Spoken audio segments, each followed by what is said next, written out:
Doctor Madhavi Mehendale हे पुणेकरांना परिचित असंच व्यक्तिमत्व आहे. मूळच्या नागपूरच्या डॉक्टर माधवी या सुप्रसिद्ध नेत्रशल्य विशारद आहेत आणि गेली 30 वर्ष डेक्कन जिमखान्यावर प्रकाश आय हॉस्पिटल चालवत आहेत. त्यांनी मास्टर इन सर्जरी इन ऑप्थॅल्मॉलॉजी अशी डिग्री घेतलेली आहे. माधवीताई, थोडं तुमच्या नागपूरच्या वास्तव्याबद्दल, तुमच्या शिक्षणाबद्दल, तुमच्या शाळा आणि कॉलेजबद्दल सांगा. माझं शालेय शिक्षण आणि MBBS पर्यंत शिक्षण असं नागपूरला झालं. तो खूप एक माझ्या आयुष्यातला एक अतिशय छान काळ होता, एक श्रीमंत काळ होता सगळ्या दृष्टीने. पैशाच्या दृष्टीने मुळीच नाही, कारण माझे वडील एक शिक्षक होते. इंजिनिअरिंग कॉलेजमध्ये ते शिकवायचे प्रोफेसर होते. त्या कॅम्पसमध्ये आम्ही राहायचो आणि त्या कॅम्पसमध्ये इतर पण अनेक प्रोफेसर्स राहायचे. त्याच्यामुळे सर्वांची साधारण आर्थिक स्थिती, शैक्षणिक स्थिती ही सारखी होती. त्याच्यामुळे एक अतिशय सुरक्षित वातावरणात आमचं बालपण गेलं की ते मोठं कॅम्पस होतं. पूर्ण झाडा झुडपांनी, सगळ्या प्रकारच्या फुलांनी, फळांनी बहरलेलं असं ते कॅम्पस होतं. आमचं घर पण एक क्वार्टर आणि त्याच्या आजूबाजूला जवळजवळ अर्ध्या पाऊण एकराची तरी जागा होती. आणि आईनी त्याच्यामध्ये सगळी फुलं, सगळी फळझाडं लावली होती. त्याच्यामुळे त्या सगळ्यांची ओळख मला त्या वयातच झाली. म्हणजे आत्ता माझ्या नातवंडांना जेव्हा मी सांगते ह्या झाडाला हे म्हणतात, हे झाडाला हे झाड असं आहे, तेव्हा मी कधी याचा अभ्यास केला नाही, पण आत्ता लक्षात येतं की त्याचे रूट्स माझे ते त्या नागपूरच्या फुलांनी बहरलेल्या अंगणामधून सुरू झाले असावेत. आणि त्याच्यानंतर माझं वैद्यकीय शिक्षण म्हणजे MBBS पर्यंत नागपूरच्या गव्हर्नमेंट मेडिकल कॉलेजमध्ये झालं. तुम्ही मास्टर्स इन सर्जरी इन ऑप्थॅल्मॉलॉजी अशी डिग्री घेतलेली आहे. तसंच मास्टर्स इन फाईन आर्ट्स आणि मास्टर्स इन व्हिज्युअल आर्ट्स आणि ह्या सगळ्या पदव्या तुम्ही प्रथम क्रमांकाने मिळवलेल्या आहेत. 12वीला सुद्धा तुम्ही मेरिटमध्ये आलेले आहात. नागपूर विद्यापीठात जास्तीत जास्त मार्क्स मिळवून पॅथॉलॉजी आणि मायक्रोबायोलॉजी ह्या विषयातही तुम्ही सुवर्ण पदकाच्या मानकरी ठरलेले आहात. म्हणजे मुळात तुम्ही एक हुशार विद्यार्थी ह्या कॅटेगरीतल्याच दिसत आहात. तुम्हाला मेडिकल करायचं हे तुम्ही पहिल्यापासूनच ठरवलं होतं? कारण इंजिनिअरिंग कॉलेजच्या परिसरात तुम्ही लहानाच्या मोठ्या झालात, वडील इंजिनियर, तरी सुद्धा तुम्हाला मेडिकल करणं हे ठरवलेलंच होतं का? खरं असंच घडत गेलं? खरं ठरवलेलं नव्हतं. तसं लहानपणापासून थोडी पहिली येणं वगैरे असं होत होतं शाळेमध्ये वगैरे. तेव्हा काही फारसा अभ्यास न करता ते व्हायचं आपोआप. आणि माझे वडील आणि माझे दोघं मोठे भाऊ हे त्या इंजिनिअरिंग कॉलेजमध्ये होते. वडील प्रोफेसर म्हणून आणि दोघं भाऊ तिथे शिकत होते. आणि ते खूपच सोपं होतं मला, कारण अगदी अंगणातच कॉलेज होतं आणि म्हणजे 2 पावलं टाकले की कॉलेजमध्ये पोचता येत होतं. तर तेव्हा 12वीला माझं म्हणजे मॅथ्स आणि बायो असं दोन्ही होतं. आणि आता जसं अगदी इतकं फोकस्ड असतं की अगदी आधीपासून 2-2 वर्ष आधीपासून 3-3 वर्ष असं काही नाही, आधीपासून एवढा काही तयारी केलेली नव्हती. आणि मॅथ्स आणि फिजिक्स माझे खूप आवडते विषय होते. म्हणजे मॅथ्स मला अजूनही आठवतं की मला 200 पैकी 199 मार्क 12वीला होते. आणि तो एक मार्क त्यांनी कुठे कापला असेल या विचाराने मला फारच अगदी मी त्रस्त झाले होते, कारण मला अगदी खात्री होती माझं सगळं बरोबर आहे. त्याच्यामुळे बायो घेताना मॅथ्स हा आवडीचा विषय सोडायला लागेल हे एक फार मोठं दुःख होतं. वेरॅज फिजिक्स आणि मॅथ्स आपलं इंजिनिअरिंगमध्ये चालू राहील असं वाटत होतं. आणि फक्त मला असं कळत नव्हतं की इंजिनियर झाल्यावर नक्की मुली काय करतात, पुढे काय त्यांचं होतं. तर असं तेव्हा कॉम्प्युटर वगैरे एवढं पुढे आलेलं नव्हतं. पण माझ्या ओळखीच्या ज्या मुली इंजिनियर झाल्या होत्या त्या MSCB मध्ये 10 ते 5 नोकरी करायच्या. त्याच्यामुळे मला काही ते फारसं अट्रॅक्टिव्ह वाटलं नाही.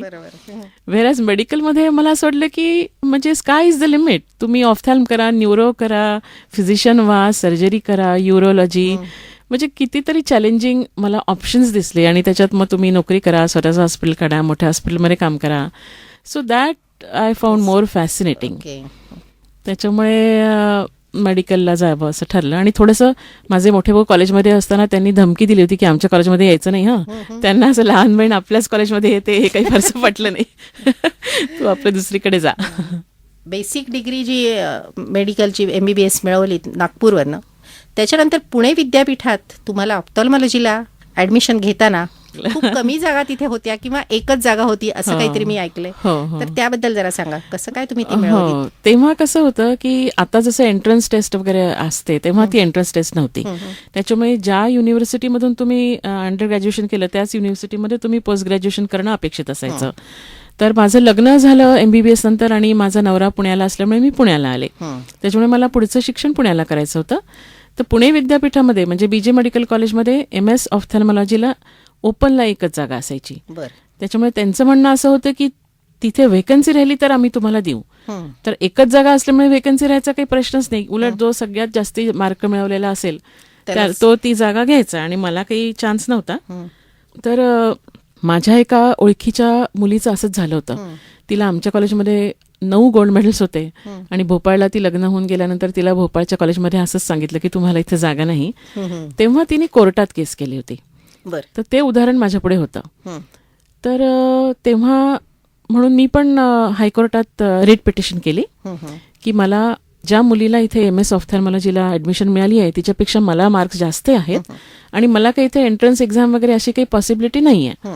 तसं असतं तर मग मी परीक्षा देऊन मार्क मिळवून निदान ऍडमिशन मिळवू शकले असते.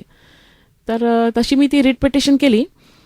तर ती केस जेव्हा ऍडमिट झाली तेव्हाच जजनी मला सांगितलं की तुमच्या बाजूनेच निकाल लागणार आहे. सरळ सरळच सांगितलं जजनी मला, कारण हे अगदी क्लिअर हा तुमच्यावर अन्याय झालेला आहे. तर तेव्हा माझे वकील म्हणाले की आम्हाला इंटरिम रिलीफ द्या, म्हणजे लगेच माझं शिक्षण सुरू झालं असतं. तर ते म्हणाले नाही, पहिल्या हिअरिंगला तुमची केस निघेल. तर पहिलं हिअरिंग व्हायला जवळजवळ 2-2.5 वर्ष गेली. अरे बाप. हा, मध्ये खूपच गॅप गेली. ते कोर्टाचं शहाण्यानी पायरी चढू नये असं म्हणतात, त्याचा प्रत्यय जरा आला. तर त्या मधल्या 2 वर्षात इथे एक डिप्लोमाला वेकन्सी होती, डिप्लोमा इन ऑफ्थॅल्मॉलॉजी.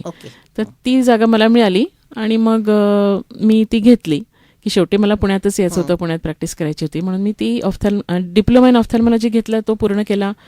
त्याच्यात मी पुणे विद्यापीठात पहिली आले आणि मग मला एक पोस्टकार्ड आलं.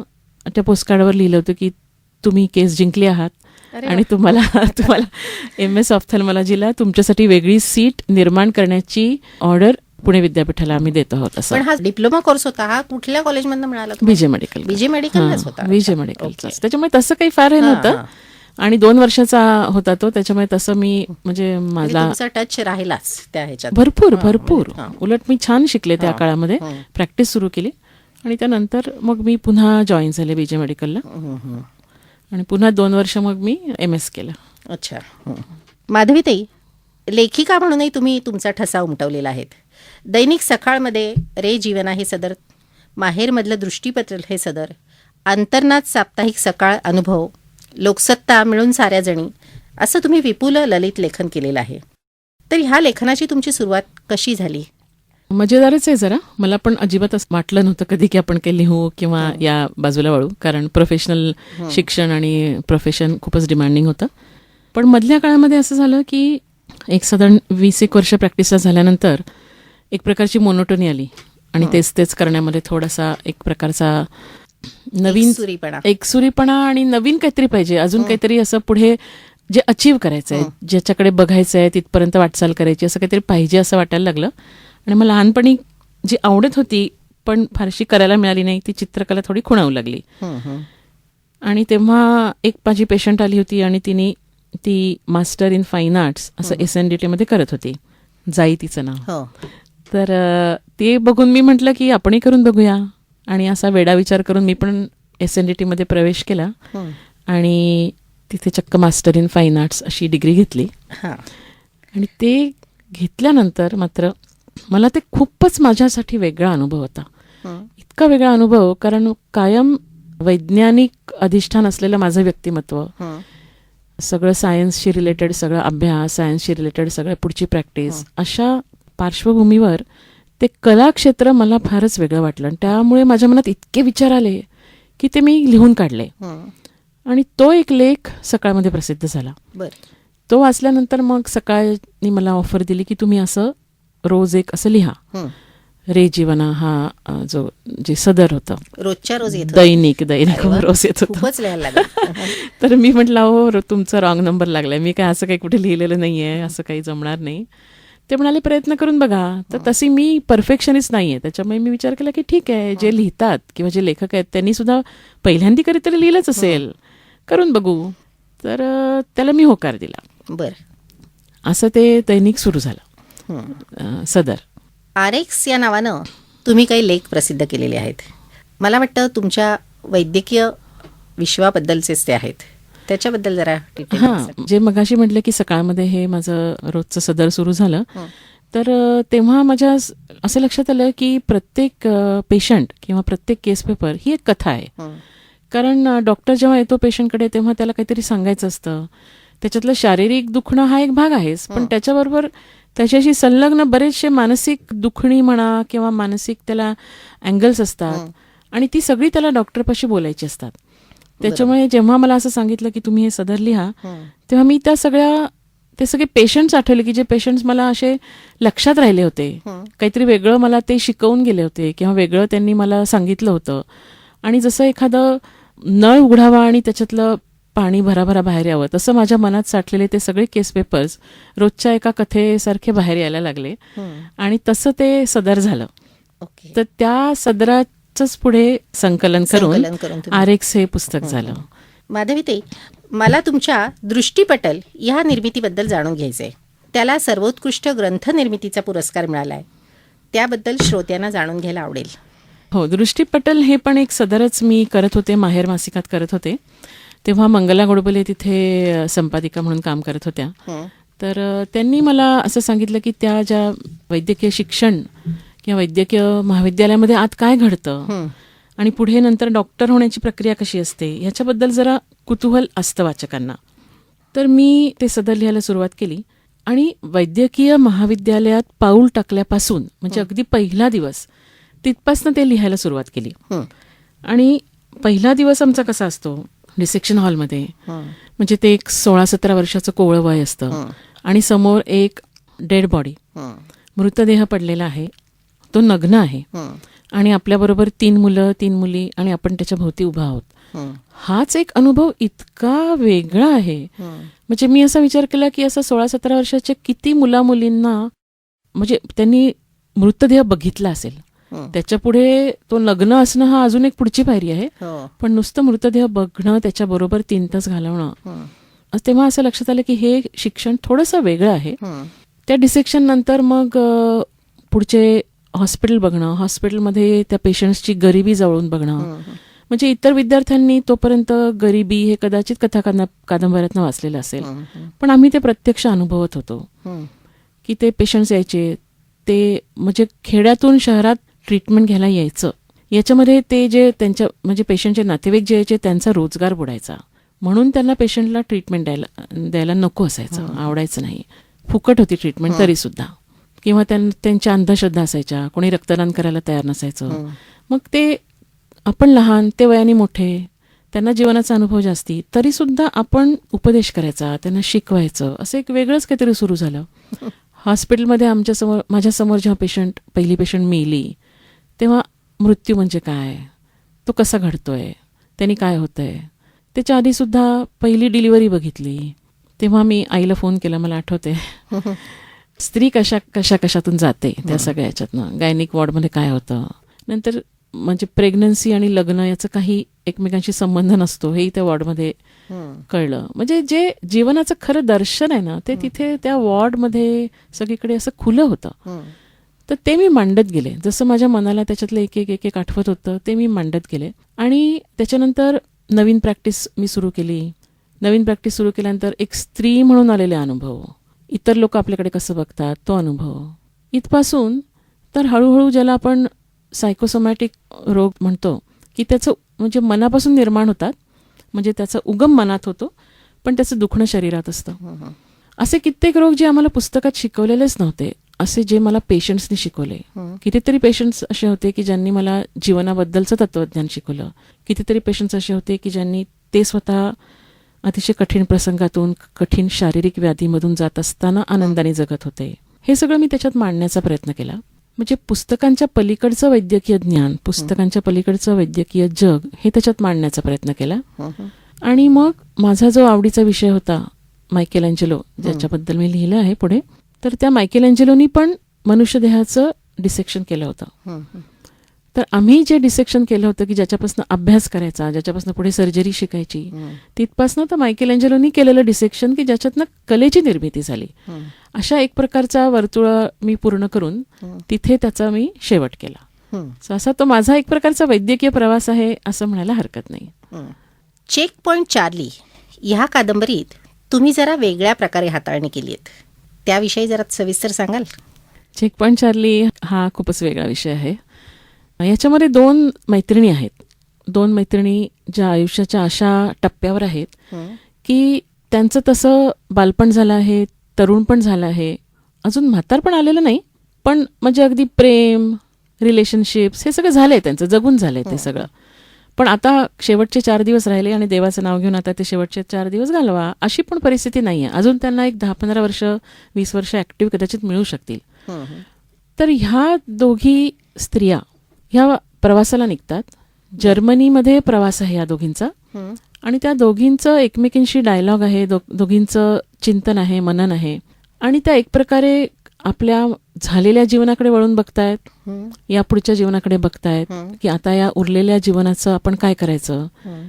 काही करायचं राहिलंय का आपलं, ते कसं करायचं. हं. ह्या स्त्री अशा आहेत की त्या स्वतंत्र आहेत, आर्थिकदृष्ट्या स्वतंत्र आहेत, वैचारिकदृष्ट्या स्वतंत्र आहेत. त्याच्यामुळे त्यांचं जग नेहमीच्या रंजल्या गांजलेल्या स्त्रियांपेक्षा वेगळं आहे. त्यांचं वैचारिक जग वेगळं आहे. त्याचबरोबर जर्मनीच्या बॅकग्राऊंडवर असल्यामुळे सतत हिटलरचा विचार असतो. हं. हिटलरविषयी, त्याच्या तत्वज्ञानाविषयी, त्यांनी जगलेल्या अनेक वेगवेगळ्या क्षणांविषयी त्या बोलतात, हं. त्या डिस्कशन करतात. त्यांना वाटेत चार्ली चॅप्लिन भेटतो, वाटेत त्यांना पिकासो भेटतो, आणि त्यांची फिलॉसॉफी, त्यांचं तत्वज्ञान ते आपल्या आयुष्याशी पडताळून बघतायत. हं. अशी एक वेगळाच प्रकारचा हा प्रवास आहे हं. जो त्यांच्या मनापासून सुरू होऊन त्यांच्या विचारापर्यंत आलेला आहे. माधवीताई, गेली 15 वर्ष तुम्ही ॲक्टिव्ह रोटेरियन आहात आणि वेगवेगळ्या पदावर तुम्ही जबाबदाऱ्या सांभाळलेल्या आहेत. रोटरी क्लब ऑफ पुणे मेट्रोच्या पास्ट प्रेसिडेंट म्हणूनही तुम्ही काम केलेलं आहे. तर तुमच्या रोटरीच्या ॲक्टिव्हिटीबद्दल थोडंसं सांगा. हो, मला असं वाटतं रोटरी क्लब ही एक फार चांगली चळवळ आहे. हं. कारण बरेचदा एक मध्यम वय आल्यानंतर आपल्याला असं वाटतं की समाजाचं देणं कुठल्या ना कुठल्या स्वरूपात द्यावं असं वाटतं. हं. पण नक्की कसं काम करायचं, कुठे काम करायचं, त्याच्यासाठी ओपनिंग्स काय आहेत, हं. चांगलं काम कसं करायचं, हे प्रश्न असतात. आणि वैयक्तिकरित्या म्हणजे अगदी एकटी मी काय करू शकणार, हं. याच्यापेक्षा रोटरीचा प्लॅटफॉर्म जर वापरला तर एक तर तुम्हाला ग्रुप मिळतो जो बऱ्यापैकी समविचारी असतो, हं. समवयस्क असतो, आणि त्या सगळ्यांना सुद्धा समाजासाठी काहीतरी करायचं असतं. हं. आणि वेगवेगळे जे प्रोजेक्ट्स आम्ही ज्याला म्हणतो सर्व्हिस प्रोजेक्ट्स, हं. त्याच्यामध्ये काही बंधारे बांधणं असेल, काही शाळांना मदत करणं असेल, किंवा काही उपक्रम चालवणं असेल, जसं आम्ही तारुण्यभान नावाचा उपक्रम चालवतो ज्याच्यामध्ये सेक्स एज्युकेशन वर्कशॉप हं. असं आम्ही तरुण मुलामुलींच्यासाठी घेतो. हं. असे वेगवेगळे विविध प्रकारचे उपक्रम आहेत. हं. तर त्या उपक्रमामध्ये आपण ते उपक्रम पूर्ण त्याची जबाबदारी घेऊ शकतो किंवा त्याचे काही जबाबदारी घेऊ शकतो. हं. कारण इट्स अ टीम वर्क. हं. टीम असल्यामुळे त्याच्यातला आपण थोडाही वाटा उचलू शकतो किंवा मोठाही वाटा उचलू शकतो. हं. सो मी नेहमी म्हणते की rotary is like a buffet, हं. की मांडलेलं आहे तुमच्या पुढे, अनेक पदार्थ आहेत, त्याच्यातलं तुम्हाला जे आवडतं ते तुम्ही उचला, हं. आणि तुम्हाला जेवढं उचलायचं तेवढं तुम्ही उचला. हं. म्हणजे त्या उपक्रमांपैकी तुम्हाला जो भावतोय तो उपक्रम तुम्ही करू शकता, आणि त्याच्यातला सुद्धा एखाद्या दिवशी फक्त त्याच्यात तुम्हाला 5 मिनिटाचंच काम करण्या इतका वेळ असेल तुमच्याकडे तर तेवढं काम करा. एखाद्या दिवशी तुम्ही पूर्ण सगळाच उपक्रम तुमच्या खांद्यावर पेलू शकता तर तसं काम करा. सो समाजासाठी काहीतरी करण्यासाठी ही एक खूप चांगली चळवळ आहे असं मला वाटतं. आणि अनेक चांगले क्षण, चांगले अनुभव मला रोटरीमुळे मिळाले आहेत, की जेव्हा खरोखर असं मनातनं असं छान वाटतं ना आपलंच आपल्याला, की अरे माझ्यातून काहीतरी चांगलं आज घडलंय बरं का. आणि मला असं वाटतं की असं वाटणं हा एक खूप छान अनुभव आहे. नक्कीच. ते अनुभव मला रोटरीने दिले तर ते सगळ्यांनी घ्यावे असं वाटतंय मला. आत्ताच तुम्ही बोलता बोलता तारुण्य भानचा उल्लेख केलात. तर कॉलेज तरुणांसाठी तुम्ही सेक्स एज्युकेशन वर्कशॉप्स घेतात. त्याची सुरुवात नेमकी कशी झाली आणि त्याचा काय उद्देश होता, तो साध्य झाला का, आणि कसा काय प्रतिसाद मिळाला तुम्हाला या उपक्रमासाठी समाजाकडून? तसा हा एक धाडसी उपक्रम आहे असं म्हणायला हरकत नाही. हं. कारण आपल्याकडे अजूनही सेक्स एज्युकेशन याच्याविषयी खुल्या दिलानी किंवा खुल्या मनाने मोकळ्या वातावरणात चर्चा किंवा बोलणं अजिबात होत नाही आजच्या घडीला सुद्धा. बरोबर. व्हेरॅज सेक्स हा आपल्या जीवनातला अतिशय महत्त्वाचा भाग आहे. हं. तरुण मुलामुलींच्या मनात तर त्याच्याविषयी खूप प्रश्न आहेत, आणि कितीतरी प्रश्न जर त्यांचे सोडवले गेले नाहीत तर ते वेगवेगळ्या प्रकारचे न्यूनगंड त्यांच्या मनात तयार होतात. हं. कारण त्यांची माहिती घेण्याचे ठिकाणं काय असतात तर फिल्म्स किंवा मासिकं की ज्याच्यामध्ये चुकीची माहिती असते. त्याच्यामुळे शास्त्रीय त्यांना माहिती मिळणं हं. आणि त्यांच्या मनातल्या प्रश्नांना कोणी त्यांच्याकडे उपहासात्मकरित्या न बघता त्यांच्या मनातल्या प्रश्नांना व्यवस्थित उत्तरं देणं ह्याची खूप गरज आहे असं लक्षात आलं. मी गडचिरोलीला काही वर्षांपूर्वी गेले होते तेव्हा डॉक्टर अभय बंग आणि डॉक्टर राणी बंग यांचं काम जवळून बघण्याचा योग आला. त्यांच्याबरोबर मी थोडंसं काम केलं. तेव्हा तिथे मला लक्षात आलं की राणी हे अशा प्रकारचं लैंगिक शिक्षण देण्याचं काम करते. तर माझ्या मनात आलं की पुण्यामध्ये आपण असा वर्कशॉप घेऊया. पहिल्यांदा वाटलं की पुण्यातली मुलं खेड्यातल्या मुलांपेक्षा जास्त पुढारलेली आहे, त्यांना गरज असणार आहे का या सगळ्या अशा माहितीची. ते तर कदाचित म्हणतील आम्हाला तर सगळं माहिती आहे, तुम्ही आम्हाला काय सांगता. पण जेव्हा करायला लागले तेव्हा लक्षात आलं की मुलं ही सगळीकडची सारखीच आहेत, पुण्यातली काय, बाहेरची काय, खेड्यातली काय, आणि त्यांना तितकेच प्रश्न आहेत आणि इतकं जिव्हाळ्याने सांगणार कोणी नाही. त्याच्यामुळे आम्ही दरवर्षी 3 दिवसाचा हा उपक्रम घ्यायला सुरुवात केली. आणि एकेका वेळेस जवळजवळ 800 ते 1000 मुलं ॲड्रेस केल्या जातात. ही कुठनं येतात सगळी मुलं? वेगवेगळ्या शाळांमधनं? हां, शाळा कॉलेजचीच मुलं असतात. आणि ती म्हणजे जसं आम्ही ऑर्गनाईज करू तशा प्रकारे, म्हणजे कधी जुन्नरला ऑर्गनाईज केलं, कधी बारामतीला केलं, कधी फलटणला केलं, कधी पुण्यातच केलं. आणि मग जनरली एकाच संस्थेची मुलं आम्ही घेतो, म्हणजे ते आम्हाला सोपं पडतं. आणि मग तिथे जवळजवळ 3 दिवस म्हणजे 3 पूर्ण दिवस 9 ते 5 असं हा कार्यक्रम चालतो. राणी बंग, डॉक्टर राणी बंग आणि तिची टीम अशी ते लोक येतात. आणि त्याच्यातला जवळजवळ 70-80% भाग तर राणी एकटीच घेते. तर असं लक्षात आलं की याची खूपच गरज आहे. म्हणजे अगदी शरीराची ओळख इथपासनं हा कार्यक्रम सुरू होतो. स्वतःचं शरीर कसं आहे, किंवा तुम्ही जर मुलगी असाल तर मुलाच्या शरीराबद्दलच्या तुमची जी काही कुतूहल असतं तर ते कुतूहल त्याच्यामधनं पूर्ण शमतं. किंवा आपण असं लक्षात घेतो की मुलं टार्गेटपणा करतात, मुलींना त्रास देतात. त्याच्यामध्ये त्यांना कुतूहल असतं की मुलगी हे काय प्रकार आहे, मुलीबद्दल मला नीट माहिती नाही. तर ते सगळं खुलत जर करून सांगितलं की मुलगी अशी असते, तिचं शरीर असं असतं, तिच्या हे भाग असे असतात आणि ह्याचा उपयोग शास्त्रीयदृष्ट्या असा असतो, असं सगळं जर त्यांना खुलं करून सांगितलं तर एवढं जे प्रश्न निर्माण होतात या तरुण वयामध्ये त्याच्यातले बऱ्याच प्रश्नांची उत्तरं त्याच्यामध्ये अशा प्रकारच्या उपक्रमांमध्ये आहे असं लक्षात येतं. त्याचबरोबर त्यांना प्रेम म्हणजे काय, एकतर्फी प्रेम काय, नंतर जोडीदार कसा निवडावा, जोडीदाराविषयीच्या आपल्या अपेक्षा काय असतील, जोडीदाराला आपण आपल्याकडून काय दिलं पाहिजे, असे सगळे प्रश्न डिस्कस होतात की जे कधीच डिस्कस होत नाही, कुठेच याची चर्चा होत नाही. आणि मग प्रेमाच्या पुढची पायरी हे लैंगिक वर्तन आहे. त्या लैंगिक वर्तनामध्ये सुद्धा जबाबदार लैंगिक वर्तन म्हणजे काय, तुम्ही जबाबदारीप्रमाणे वागला नाही तर त्याचे काय परिणाम होऊ शकतात, जबाबदारीने वागायचं असेल तर ते कसं वागायचं, इथपासनं तर कंडोम कसं वापरायचं इथपर्यंत त्यांना सगळी माहिती या कार्यक्रमात दिल्या जाते. त्याच्यामध्ये डिलिव्हरी म्हणजे काय, पाळी म्हणजे काय, प्रेग्नन्सी म्हणजे काय, मेनोपॉज म्हणजे काय. कारण त्याच्यामुळे कितीतरी मुलं असं म्हणाली की आता आम्हाला कळते की आमची आई अशी का वागतीये, किंवा आमच्या आईला आता काय होत आहे हे आता आम्हाला या सगळ्यातनं गेल्यावर कळलं. त्याच्यामुळे त्यांच्या मनातले हे जे काही विचार आहे, जे काही प्रश्न आहेत, त्यांना अतिशय प्रेमाने, अतिशय वैज्ञानिक दृष्टिकोनातून राणी उत्तरं देते. आणि मला असं वाटतं की आपण हे ऑर्गनाईज करतो याचं एक खूप छान समाधान आहे. आणि कितीही मुलं असली, म्हणजे आम्ही राणीला म्हणायचो का ही खूप टार्गेट मुलं आहेत, इतकी 1000 मुलं आहेत, तेव्हा ती म्हणायची टार्गेट मुलांच्यासाठीच तर आहे ना हे, त्यांच्यातला टार्गेटपणा कमी होईल, येऊ दे, कितीही येऊ दे. आणि आमचा अनुभव असा आहे की पहिल्या दिवशी जेवढी मुलं येतात ती घरी जाऊन दुसऱ्या दिवशी आणखी मुलं घेऊन येतात. कारण आधी आम्हाला वाटलं की 3 दिवस कोण मुलं बसणार. मी म्हटलं आजकालच्या शिक्षण पद्धतीमध्ये एका वर्गात, एका क्लासला सुद्धा मुलं बसायला तयार नसतात. 1 तास तर मुळीच नाही. त्याच्यामुळे हा क्लास आहे 3 दिवसांचा, 10 ते 5, आणि एका क्लासमध्ये मुलं आहेत 800-1000, त्या हॉलमध्ये जितकी मावतील तितकी, शिक्षिका 1. पण तरीही मुलं आनंदाने बसतात, छान बसतात. घरी गेल्यानंतर दुसऱ्या दिवशी परत येतात आणि छान गप्पा गोष्टी, गाणी, खेळ अशा माध्यमातून हे अशा प्रकारचं शिक्षण दिलं जातं. त्याच्यामुळे अशा शिक्षणाची अतिशय गरज आहे. म्हणजे मला असं वाटतं एक राणी हे घेते, पण त्या एक राणी बरोबर आणखी अजून 1000 राणी जर आल्या तरी सुद्धा पुरं पडणार नाही असं वाटतंय. खूपच आवश्यकता आहे, अतिशय आवश्यकता आहे. पालकांना सुद्धा मला असं वाटतं ह्याच्याबरोबर ट्रेनिंग मिळालं तर चांगलं होईल. पहिले आम्ही असं करत होतो की पालकांना आम्ही किंवा मोठ्या माणसांना याच्यात प्रवेश देत नव्हतो, कारण असं वाटत होतं की मुलं खुली होणार नाही, मोकळेपणी बोलणार नाहीत. पण पुढे पुढे आम्ही असं केलं की ते सगळ्यांना खुलं केलं. म्हणजे एक तर कार्यक्रम आम्ही 3 जनरेशन्स बरोबर घेतल्या.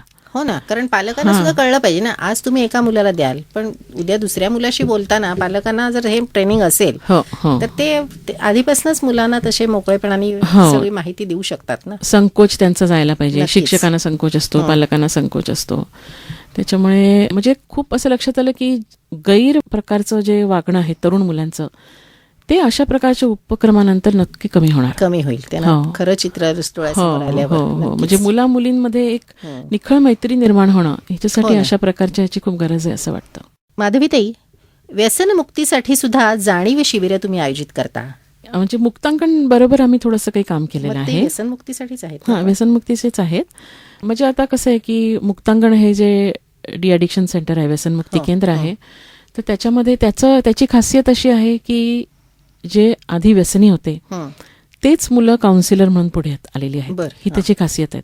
त्याच्यामुळे व्यसनी माणूस जेव्हा पुढे येतो स्वतःच्या अनुभवातनं दुसऱ्यांना हां सांगेल. तेव्हा हा व्यसनमुक्त झालेला माणूस त्याला कॉन्फिडन्स देऊ शकतो. तो त्याला हे सांगू शकतो की तू आज जसा आहेस, की तुला आज एक पेग घेतल्याशिवाय तू बोलू शकत नाही, उभा राहू शकत नाही, लिहू शकत नाही, तुझ्या हाताला ट्रेमर्स येतात, तर मीही असाच होतो, मी तुझ्यासारखाच होतो, पण आज मी इतका बरा झालो आहे की मी आज काउन्सिलरच्या भूमिकेत आहेत आणि मी तुला उपदेश करू शकतोय. हं. तर तू पण असा होऊ शकशील याची खात्री बाळग. तर हे त्या मुक्तांगण केंद्राचं वैशिष्ट्य आहे. तर त्यांच्याबरोबर थोडंसं आम्ही रोटरी क्लबनी आणि मी वैयक्तिकरित्या सुद्धा थोडं काम केलं. हं. तेव्हा असं वाटलं की यांचं काम आपण रोटरीच्या माध्यमातून अजून पुढे नेऊया. हं.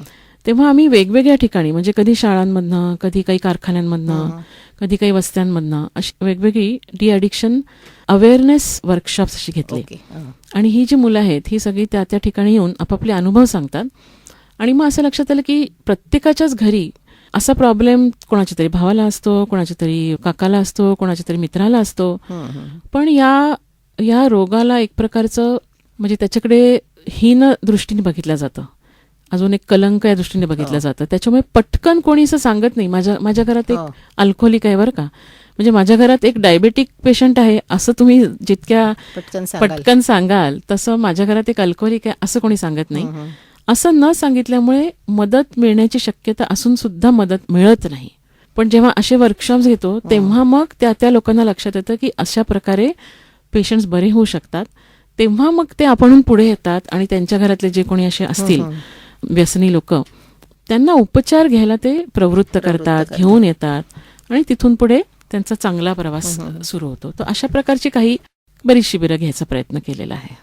माधवीताई, आता तुमचं अत्यंत गौरवास्पद असं मोठं काम, राणी लक्ष्मीबाई मुलींची सैनिकी शाळा, तर त्याची सुरुवात कशी झाली? आज त्याचं एवढं भव्य स्वरूप जे दिसतंय त्यामागे तुमचे प्रचंड कष्ट असतील, त्याची थोडी माहिती द्याल? राणी लक्ष्मीबाई मुलींची सैनिकी शाळा ही एक पूर्ण निवासी शाळा आहे आणि ती पिरंगुटच्या जवळ कासारांबोली इथे आहे, म्हणजे पुण्यापासून साधारण एक अर्ध्या तासाच्या अंतरावर आहे. आणि तिथे आम्ही मुलींना सैनिकी शिक्षण आणि आपलं नेहमीचं शिक्षण असं दोन्ही देतो. आपल्या स्टेट एज्युकेशन बोर्डलाच ती संलग्न आहे. आणि ह्या मुली संपूर्ण महाराष्ट्रातून येतात, म्हणजे अगदी खेड्यापाड्यातून सुद्धा येतात, पुण्याच्या जवळून आलेल्या आहेत, गडचिरोलीहून आलेल्या आहेत, नांदेड, बीड, कोकणातून आलेल्या आहेत.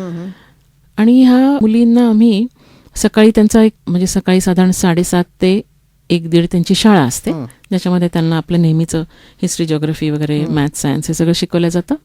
त्याच्यानंतर 3 मुली मैदानावर असतात आणि त्याच्यामधून त्यांना त्यांची शारीरिक क्षमता पूर्णपणे विकसित करणं, त्यांना वेगवेगळ्या प्रकारचं प्रशिक्षण देणं. त्याच्यामध्ये मग ऑब्स्टॅकल रेस आहे, वॉल क्लाइम्बिंग आहे, archery, shooting, drill, horse riding, अशा प्रकारे त्यांना वेगवेगळ्या प्रकारचं सैनिकी शिक्षण दिलं जातं. आणि यामागची अशी अपेक्षा आहे की मुलींनी जास्तीत जास्त संख्येने सैन्यात जावं. महाराष्ट्र एज्युकेशन सोसायटी ही जी शैक्षणिक संस्था पुण्यामध्ये आहे, पुणे आणि पुण्याच्या आजूबाजूला जवळजवळ 70 एज्युकेशनल इन्स्टिट्यूट्स आहेत त्याच्या, आणि 160 वर्ष आता होतील या संस्थेला, इतकी जुनी ही संस्था आहे. आद्य क्रांतीवीर वासुदेव बळवंत फडके यांनी सुरू केलेली. तर ह्या महाराष्ट्र एज्युकेशन सोसायटीने ही शाळा सुरू केली, त्याला आता 20 वर्ष झाली. आणि मला सांगायला अभिमान वाटतो की आमच्या शाळेतनं म्हणजे आर्मी, नेव्ही, एअरफोर्स अशा सगळीकडे मुली गेलेल्या आहेत, मर्चंट नेव्हीमध्ये गेलेल्या आहेत, कलेक्टर झालेले आहेत, डॉक्टर झालेले आहेत. तर मला असं वाटतं की एक प्रकारचं हे ज्याला आपण वुमन एम्पॉवरमेंट म्हणतो, this is a real woman empowerment. मी नेहमी म्हणते की तुम्ही एक तर त्या पालकांच्यापासून इतक्या लहान वयातच हॉस्टेलमध्ये राहायला शिकतात, त्याच्यामुळे पालकांच्यापासून वेगळं राहणं, हॉस्टेलमध्ये राहणं, ती ॲडजस्टमेंट, आणि शारीरिकदृष्ट्या पूर्ण सक्षम बनतात, कॉन्फिडंट बनतात. तर त्याच्यामुळे त्यांचं चालणं, वागणं, बोलणं हेच तुम्हाला अगदी ते वेगळं आहे असं लक्षात येतं.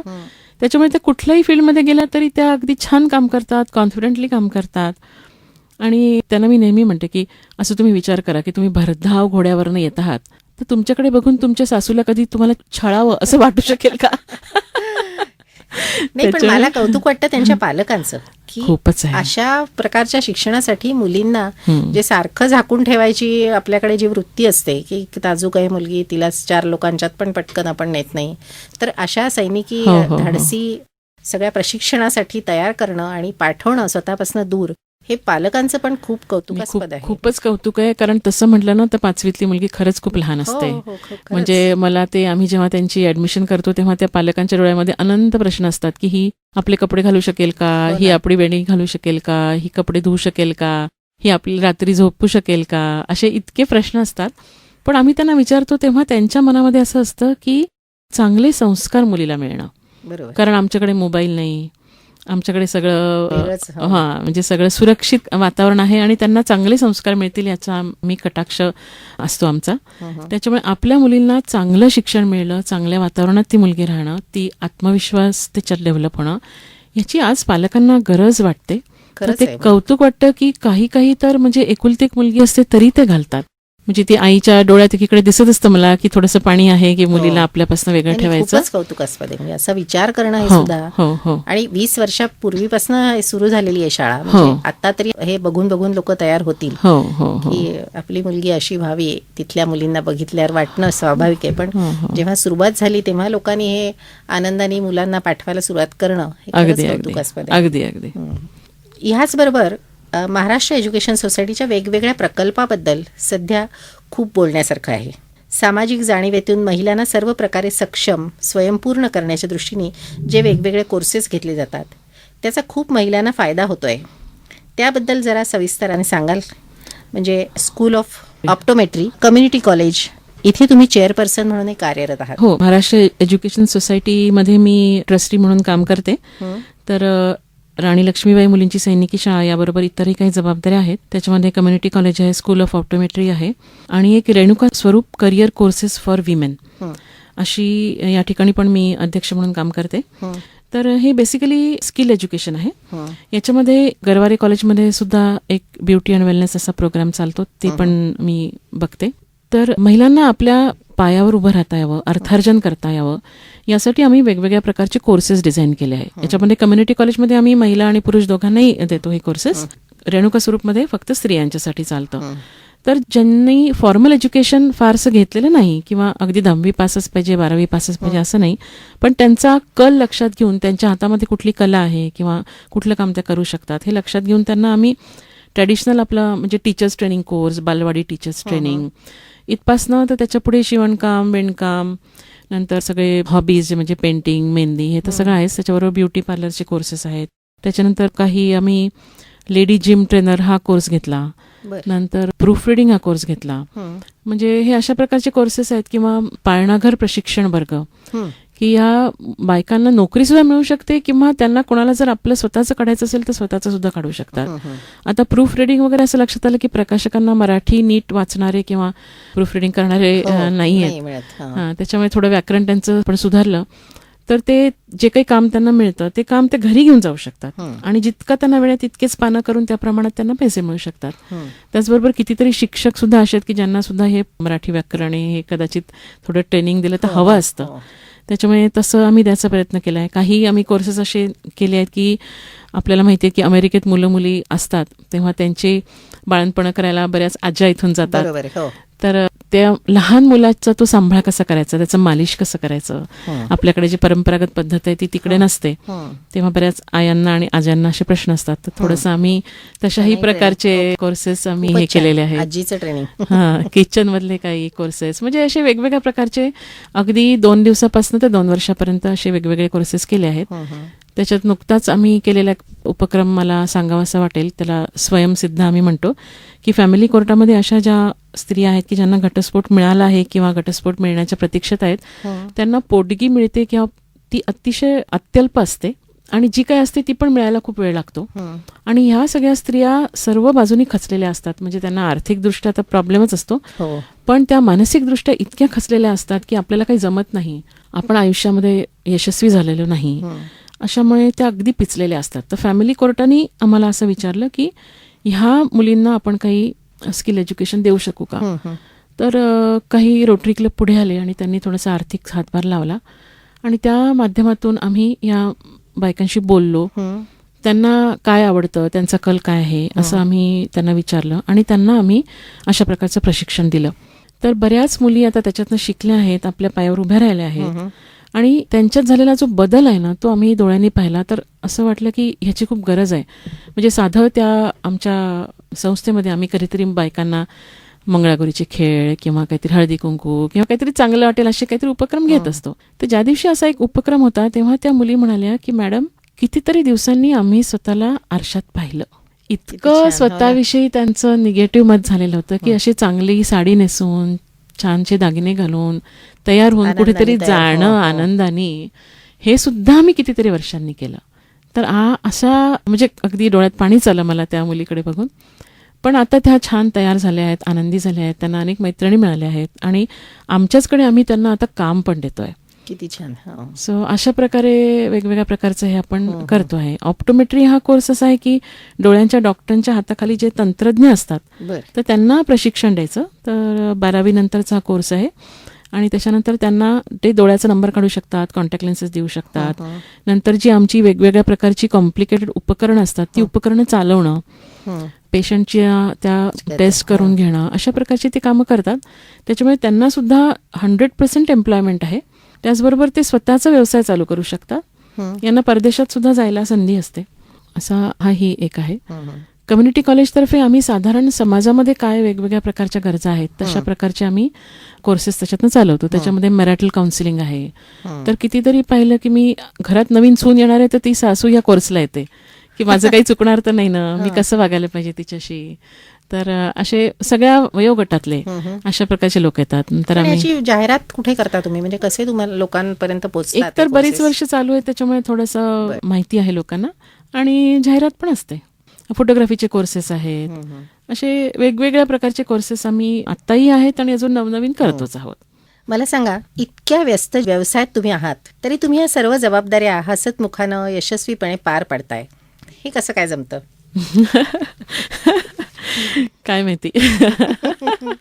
मला असं वाटतं की म्हणजे मगाशी मी म्हटलं तसं मी काही परफेक्शनिस्ट नक्कीच नाहीये. त्याच्यामुळे माझी आपली साधी भूमिका असते, जेवढं जमतं, जसं जमतं, जेव्हा जमतं तेव्हा करायचं, फार विचार करायचा नाही, करत राहायचं. किती छान. माधवीताई, आता तुमच्या सगळ्यात आवडत्या विषयाकडे वळूया. दैवी प्रतिभेचा कलाकार मायकेल एंजेलो ह्या त्या तुमच्या पुस्तकाला राज्य शासनाचा उत्कृष्ट वाङ्मय निर्मितीचा पुरस्कार मुख्यमंत्र्यांच्या हस्ते मिळालेला आहे. मायकेल एंजेलोच्या कलाकृती बघता बघता तुम्ही चक्क त्याच्या कलेच्या गारुडात इतक्या गुंतलात की स्वतः चित्रकलेचा अभ्यास, व्हिज्युअल आर्टचा अभ्यास सुरू केलात, त्यात प्रावीण्य मिळवलं आणि मायकेल एंजेलोच्या कलाकृतीचा अभ्यास करून त्याची निरीक्षणं लोकांपर्यंत पोहोचवण्यासाठी एक अप्रतिम असा कार्यक्रमही आपण सादर करता. मायकेल एंजेलोच्या कलाकृती समजून सांगण्याची तुमची हातोटी अतिशय विलक्षण आहे. त्याचा अनुभव मी तर घेतलाय, पण इतर अनेकांना तुमच्या नजरेतून मायकेल एंजेलोची शिल्प समजून घेता आलेली आहेत. त्याविषयी तुम्ही असं म्हणता की हे झपाटलेपण, ह्या झपाटलेपणाचा उतारा म्हणून तुम्ही त्यावर लिहायला सुरुवात केलीत. तर तो सगळा लेखन प्रवास कसा होता? हे सगळे खरं म्हटलं तर अपघातच आहेत आयुष्यातले, आनंदी अपघातच म्हणायला हरकत नाही. मागे म्हटलं तसं मी SNDT मधनं मास्टर इन फाईन आर्ट्सचा 2 वर्षाचा अभ्यासक्रम पूर्ण केला. खूप आवडला मला ते करताना. आणि तेव्हा अनेक पाश्चिमात्य कलाकारांचा अभ्यास त्या कोर्समध्ये होता, तो केला. आणि तेव्हा मी एकीकडे म्हणजे माझ्या क्लिनिकमध्ये एका बाजूला कॉम्प्युटर असायचा आणि कॉम्प्युटरवर त्यांची चित्र उघडून ठेवलेली असायची आणि एकीकडे मी पेशंट बघत असायचे. 2 पेशंटच्या मध्ये ती मी चित्र बघायचे, थोडासा अभ्यास करायचे. असं करता करता असं वाटलं की आता हा अभ्यासक्रम तर पूर्ण झाला आहे, पण ही जी काही ज्या कलाकारांचा अभ्यास केला, त्यांची चित्रांचा अभ्यास केला, तर ती एकदा प्रत्यक्ष बघायला हवंय. डोळ्यांनी आपण बघायला पाहिजेत, नाहीतर पुन्हा मी माझ्या डॉक्टरकीमध्ये बुडाले तर मी हे सगळं विसरून जाईन. कारण डॉक्टरकीचा व्यवसाय एवढा डिमांडिंग आहे की त्याच्यात कधीही बुडणं शक्य आहे. म्हणून असं ठरवलं की युरोपचा प्रवास करायचा आणि ही सगळी चित्र बघायची. त्याच्यात कुठल्याच टिपिकल टूर कंपनीबरोबर प्रवास करायचा नव्हता, कारण स्वतःला हवा तसा वेळ हा स्वतःला हवा तसा, आणि सगळ्यांनाच ती आवड असेल असं नाही. बरोबर. त्याच्यामुळे मी आणि माझी एक मैत्रीण आम्ही गॅलरी टू गॅलरी असा युरोप प्रवास केला आणि मनसोक्त चित्र बघितली. आणि त्या ह्याच्यात माझ्या यादीत अर्थातच सिस्टीन चॅपेल आणि सगळं होतं. पण तेव्हा असं घडलं की काहीतरी कारणाने आमची एक ट्रेन खूप डिले झाली आणि आम्ही जे रोमला गेलो तेव्हा सिस्टीन चॅपेल चक्क बंद होतं. ते काहीतरी शनिवार रविवारी बंद होतं आणि मला ते बघायलाच मिळालं नाही.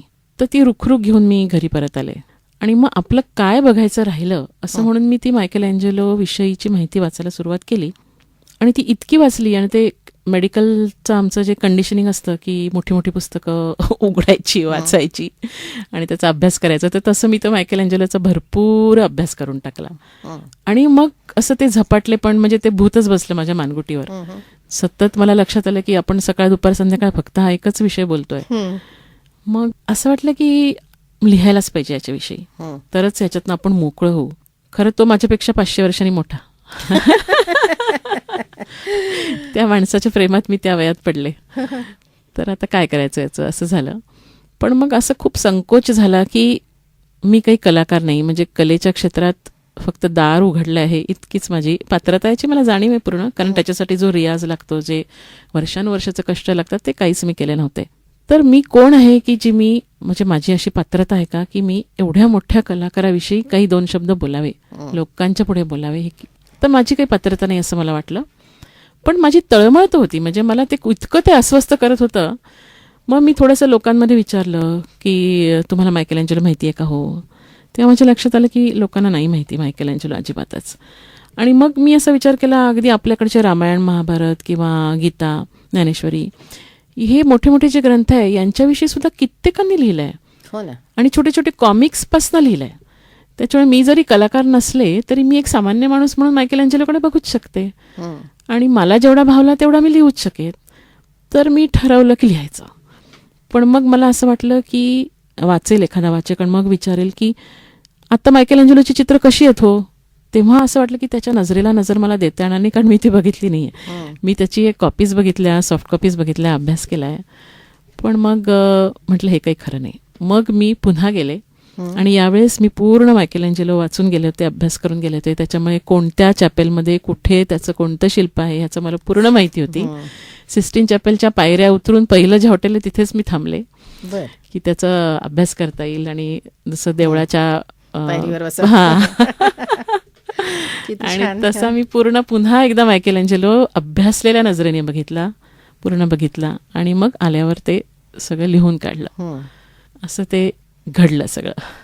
खरं तर ह्यावर खूप स्वतंत्रपणे जास्त वेळ गप्पा मारायला हव्यात, पण ह्या उल्लेखाशिवाय आपली मुलाखत झाली असं म्हणता येणार नाही, म्हणून मी हा उल्लेख केला.